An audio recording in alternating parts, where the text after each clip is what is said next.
तो बनैबा आज chicken stick. तो प्रथम चिकेन को धोई नहीं तापर किछि लुण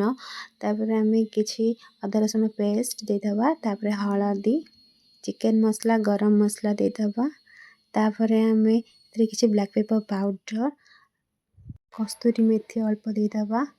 दही टिके देदबा 2 चम्मच कॉर्नफ्लावर 1 चम्मच मैदा फूड कलर देकी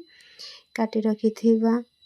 पुदीना पत्र को सेथरे देकी भल भाबे गोळै नबा चिकेन को। तापर चिकेन गोळा गला परे आमे कड़े रे तेल देदबा कड़े तेल तातिबा पई कि छाड़ दबा तापर आमे स्टिक छोटो छोटो चिकेन काटी की स्टिक रे गुंथि नबा तापर आमे कॉर्नफ्लेक्स को गुंड करि नेछे सेथिरे आमे किछि लूण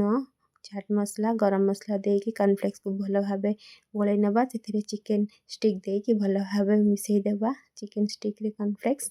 तापर करे तेल देथिबा करे की भल भाबे स्टिक को छाणी नबा